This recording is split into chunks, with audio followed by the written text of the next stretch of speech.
सो आज हम पढ़ेंगे कुछ some features and some qualities of function. जैसे फंक्शन सेव्स मेमोरी। सो हम फंक्शन का यूज करते हैं सो दैट हमारा जो रैम है वो उसमें कम से कम कंज्यूम करे स्पेस, इसलिए हम फंक्शन का यूज करते हैं अपने प्रोग्रामिंग में। जिसे लिखा है कि function in a program is to save memory space which becomes appreciable when a function is likely to be called many times। जब हम फंक्शन को बहुत बार कॉल करते हैं तो उससे क्या होता है, आपके मेमोरी का स्पेस बचता है, क्योंकि आपकी मेमोरी क्रिएट होती रहती है। उसके बाद फिर सेम स्पेस फिर फ्री होता है। जब फिर से हम फंक्शन को कॉल करते हैं तो फिर से वही स्पेस यूज होता है। तो इससे क्या होता है, एक्स्ट्रा स्पेस क्या होता है, एक्स्ट्रा स्पेस की ज़रूरत नहीं पड़ती है मेमोरी में। सो ये इसका एडवांटेज है। अब इसका यहाँ पे लिखा गया कि फंक्शन इज टाइम कंज्यूमिंग। ये बता रहा है कि फंक्शन जो है वो टाइम कंज्यूमिंग होता है। सो हाँ, इसमें क्या होता है कि आप कोई भी प्रोसीजर को एग्जीक्यूट करने के लिए आप उसका पहले फंक्शन बनाते हो। उस फंक्शन के अंदर जो प्रोसेस होता है उसे आप डिक्लेयर करते हो, डिफाइन करते हो, फिर आप फंक्शन को मेन फंक्शन में कॉल करते हो। सो इसलिए थोड़ा सा टाइम कंज्यूमिंग होता है। जैसा कि यहाँ पे लिखा है कि however every time a function is called it takes lot of extra time in executing a series of instructions for tasks such as jumping to the function, saving registers, pushing argument into the hack, and returning to the calling function। उसके बाद यहाँ पे लिखा गया so when function is small so it is worthless to spend so much extra time.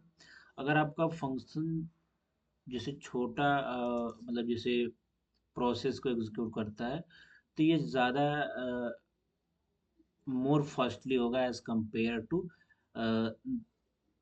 increases the number of times calling function. So extra time in such tasks in cost of saving comparatively small speed। इसमें क्या होता है कि जब हम function को बार बार call करते हैं तो क्या होता है, थोड़ा सा टाइम कंज्यूमिंग होता है। लेकिन जब हम फंक्शन को अ, कोई स्मॉल टास्क के लिए अप्लाई करते हैं तो ये जल्दी फास्टली हो जाता है, जो कि एक कॉमन सेंस है। अब बात आता है इनलाइन फंक्शन क्या होता है। इनलाइन फंक्शन, जो फंक्शन के अंदर हम फंक्शन को इम्प्लीमेंट करते हैं तो उसे इनलाइन फंक्शन बोलते हैं। ये आप जावा स्क्रिप्ट में भी ऐसे टर्म आता है, इनलाइन होता है, एक्सटर्नल होता है, इंटरनल होता है। तो हम वहाँ पे नहीं जाते, हम यहाँ पे अपना प्रोग्रामिंग की बात करते हैं। इनलाइन फंक्शन लिखा गया to eliminate the cost of calls to small function. जैसे कि C plus plus proposes a new feature called inline function. तो सी प्लस प्लस में एक नया फीचर आता है इनलाइन फंक्शन का, to eliminate the cost of calls. जैसे कि जब हम फंक्शन को बार बार कॉल करते हैं तो जो वो थोड़ा सा उसके कॉस्ट को एलिमिनेट या रिड्यूस करने के लिए हम इनलाइन फंक्शन का यहाँ पे कंसेप्ट लाते हैं। So an inline function is a function that is expanded inline when it is invoked। फिर उसके बाद दूसरी बात लिखी गई है कि compiler replaces the function call with the corresponding function code. ये अब यहाँ पे बात लिखी गई कि inline is a request. Inline एक रिक्वेस्ट है। ये कैसे है इसको जान लेते हैं कि inline is a request not a command. पहली बात तो इनलाइन एक रिक्वेस्ट है, ना तो ये कोई कमांड है। फिर नेक्स्ट जो बात लिखी गई है कि the benefit of speed of inline function reduces as the function grows in size। So the compiler may ignore the request in some situations, few of them.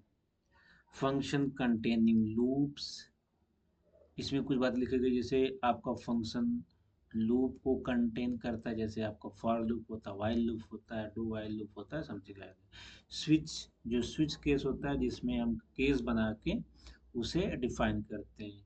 एक आपका गो टू फंक्शन होता है, इसके बारे में हम बाद में बात करेंगे। फंक्शन विथ रिकर्शन, रिकर्शन तो क्या होता है कि जब फंक्शन बार बार अपने आप को कॉल करता है तो उसी को रिकर्शन बोलते हैं। कंटेनिंग स्टैटिक वेरिएबल, और ये स्टैटिक वेरिएबल को कंटेन करता है।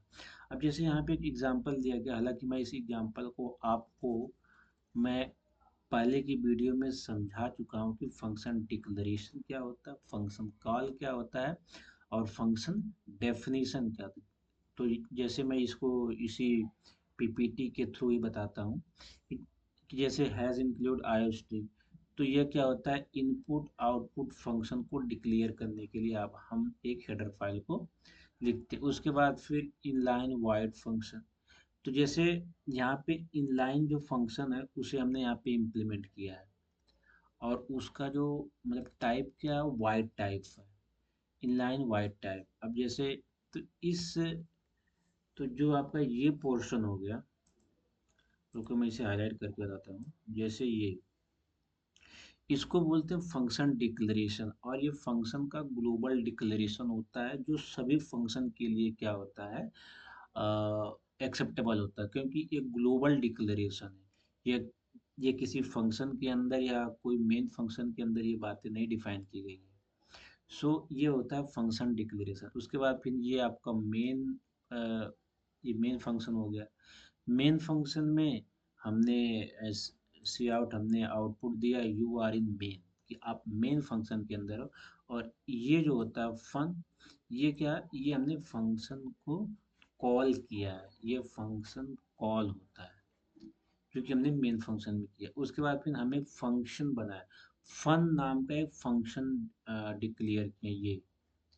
तो इसमें हम क्या लिखें कि यू आर इन फन, मतलब कि तुम आप फन फंक्शन के सेक्शन में हो, जिसको बोलते हैं फंक्शन डेफिनीशन। ये फंक्शन डेफिनीशन होता है, और ये आपका होता है फंक्शन कॉल होता है। और ये जो होता है, जो सबसे ऊपर लिखा गया होता है, इसे बोलते हैं फंक्शन डिक्लेरेशन।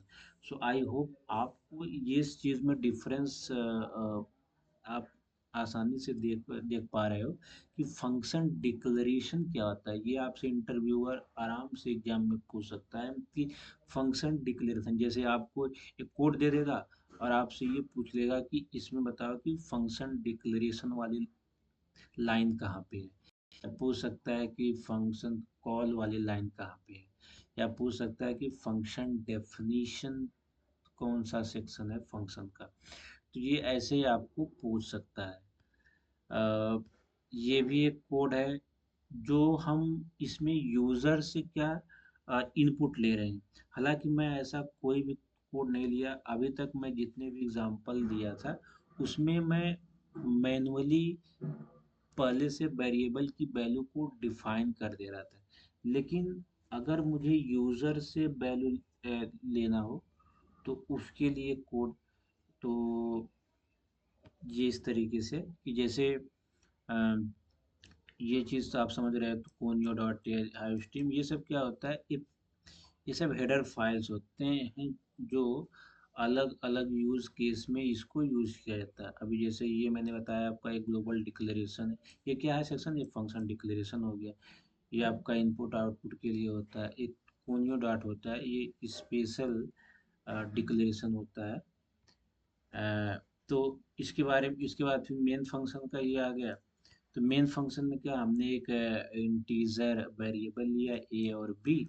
इसके बाद फिर क्या किया, हमने यूज़र से हमने वैल्यू मांगी कि इंटर टू नंबर्स, और उसके बाद फिर इनपुट के लिए हमने सेम फंक्शन को चला दिया। जैसे हमने इतना एग्जीक्यूट करेंगे तैसे वो जब हम इस कोड को रन करेंगे तो वो लिखेगा इंटर टू नंबर्स, आप दो नंबर दोगे जो कि ए और बी की वैल्यू होगी। फिर वो इनपुट के रूप में आपसे ले लेगा, उसके बाद फिर ये आपको आउटपुट देगा C out sum is add A B. अब ये क्या, ये जो आपका ये आपने यहाँ पे फंक्शन को कॉल कर दिया है, फंक्शन को हमने यहाँ पे कॉल किया है ऐड ए कामा बी। अब अब हमने अगर एक कॉल किया है तो ये फंक्शन, इस नाम का फंक्शन कोड में एग्जिस्ट करना चाहिए। इसका मतलब कि हमें ये फंक्शन बनाना होगा ऐड ए कामा बी। तो हम यहाँ पे ये फंक्शन देखो, हमने यहाँ पे बनाया फंक्शन, जो कि इंटीजर टाइप का है। और यहाँ पे आर्गुमेंट हमने दोनों को पास किया है, इंटीजर एक्स इंटीजर वाई। उसके बाद पे हमने उसकी वैल्यू को रिटर्न कर दिया है। आई होप आप इस कोड को आसानी से समझ पा रहे हो। मैं एक एक लाइन को अच्छे से समझाया हूँ। उसके बाद फिर होता है कि डिफ़ॉल्ट आर्गुमेंट। इसके बारे में हम बाद में बात करेंगे।